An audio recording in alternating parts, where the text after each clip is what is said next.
The Three Princesses of Whiteland. There was once upon a time a fisherman who lived hard by a palace and fished for the king's table. One day he was out fishing, but caught nothing at all. Let him do what he might with rod and line, there was never even so much as a sprat on his hook. But when the day was well nigh over, a head rose up out of the water and said, "If you will give me what your wife shows you when you go home, you shall catch fish enough." So the man said yes in a moment, and then he caught fish in plenty. But when he got home at night, and his wife showed him a baby which had just been born, and fell a weeping and wailing when he told her of the promise which he had given, he was very unhappy. All this was soon told to the king up at the palace, and when he heard what sorrow the woman was in, and the reason of it, he said that he himself would take the child and see if he could not save it. The baby was a boy, and the king took him at once and brought him up as his own son until the lad grew up.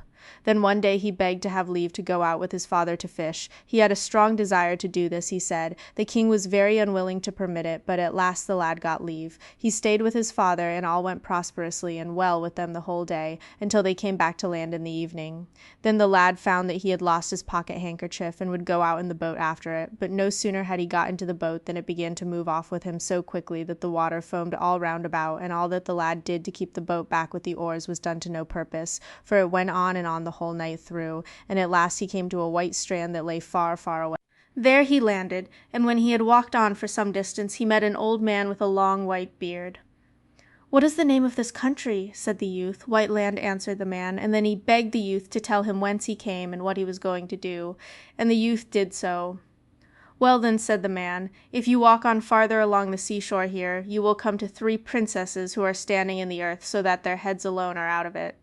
Then the first of them will call you, she is the eldest, and will beg you very prettily to come to her and help her, and the second will do the same. But you must not go near either of them.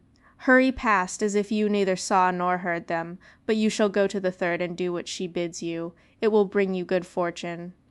When the youth came to the first princess, she called to him and begged him to come to her very prettily, but he walked on as if he did not even see her, and he passed by the second in the same way, but he went up to the third.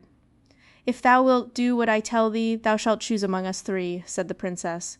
So the lad said that he was most willing, and she told him that 3 trolls had planted them all 3 there in the earth, but that formerly they had dwelt in the castle which he could see at some distance in the wood. "Now," she said, "thou shalt go into the castle, and let the trolls beat thee one night for each of us, and if thou canst but endure that, thou wilt set us free."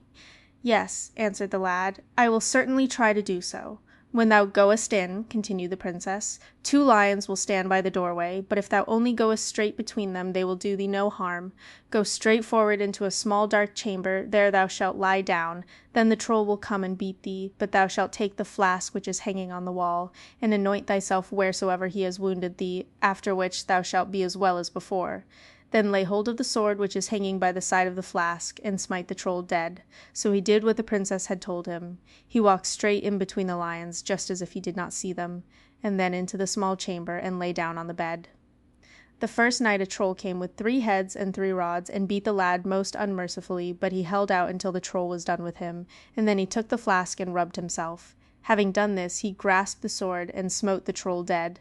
In the morning when he went to the seashore, the princesses were out of the earth as far as their waists. The next night everything happened in the same way, but the troll who came then had 6 heads and 6 rods, and he beat him much more severely than the first had done. But when the lad went out of doors next morning, the princesses were out of the earth as far as their knees. On the 3rd night a troll came who had 9 heads and 9 rods, and he struck the lad and flogged him so long that at last he swooned away. So the troll took him up and flung him against the wall, and this made the flask of ointment fall down, and it splashed all over him, and he became as strong as ever again. Then, without loss of time, he grasped the sword and struck the troll dead, and in the morning when he went out of the castle, the princesses were standing there entirely out of the earth. So he took the youngest for his queen, and lived with her very happily for a long time. At last, however, he took a fancy to go home for a short time to see his parents. His queen did not like this, but when his longing grew so great that he told her he must and would go, she said to him, One thing shalt thou promise me, and that is, to do what thy father bids thee, but not what thy mother bids thee, and this he promised. So she gave him a ring, which enabled him who wore it to obtain 2 wishes. He wished himself at home, and instantly found himself there, but his parents were so amazed at the splendor of his apparel that their wonder never ceased. When he had been at home for some days, his mother wanted him to go up to the palace, to show the king what a great man he had become.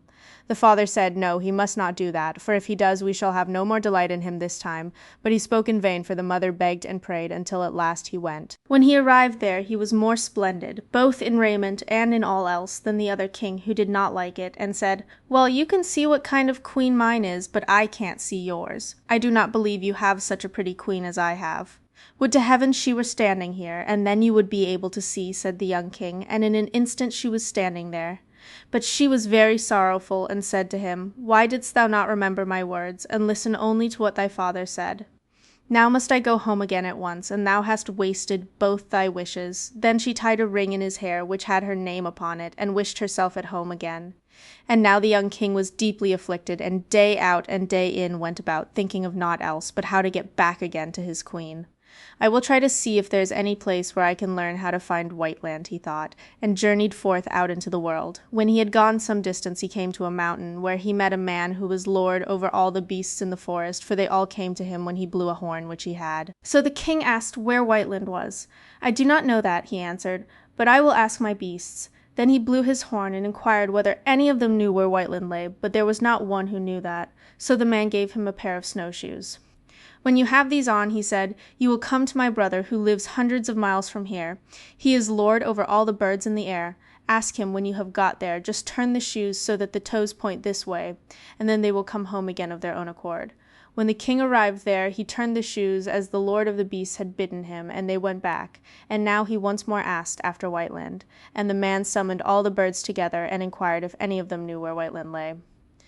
No, none knew this. Long after the others, there came an old eagle.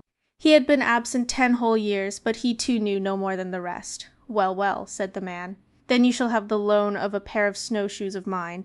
If you wear them you will get to my brother, who lives hundreds of miles from here. He is lord of all the fish in the sea, you can ask him.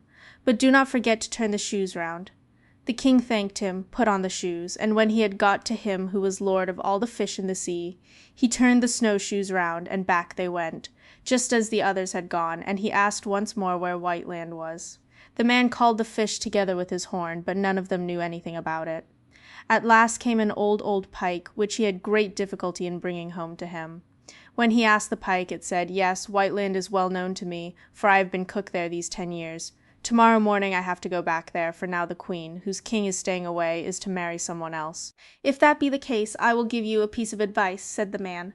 "Not far from here on a moor stand 3 brothers, who have stood there 100 years fighting for a hat, a cloak, and a pair of boots. If anyone has these 3 things he can make himself invisible, and if he desires to go to any place he has but to wish, and he is there. You may tell them that you have a desire to try these things, and then you will be able to decide which of the men is to have them." So the king thanked him, and went and did what he had said. "What is this that you are standing fighting about, for ever and ever?" said he to the brothers. "Let me make a trial of these things, and then I will judge between you." They willingly consented to this, but when he had got the hat, the cloak, and the boots, he said, "Next time we meet you shall have my decision," and hereupon he wished himself away. While he was going quickly through the air, he fell in with the North Wind. "And where may you be going?" said the North Wind. "To Whiteland," said the king, and then he related what had happened to him. "Well," said the North Wind, "you can easily go a little quicker than I can, for I have to puff and blow into every corner. But when you get there, place yourself on the stairs by the side of the door, and then I will come blustering in as if I wanted to blow down the whole castle. And when the prince who is to have your queen comes out to see what is astir, just take him by the throat and fling him out, and then I will try to carry him away from court." As the North Wind had said, so did the king. He stood on the stairs, and when the North Wind came howling and roaring, and caught the roof and walls of the castle till they shook again, the prince went out to see what was the matter. But as soon as he came, the king took him by the neck and flung him out, and then the North Wind laid hold of him and carried him off. And when he was rid of him, the king went into the castle. At first the queen did not know him, because he had grown so thin and pale from having travelled so long and so sorrowfully. But when she saw her ring, she was heartily glad, and then the rightful wedding was held, and held in such a way that it was talked about far and wide.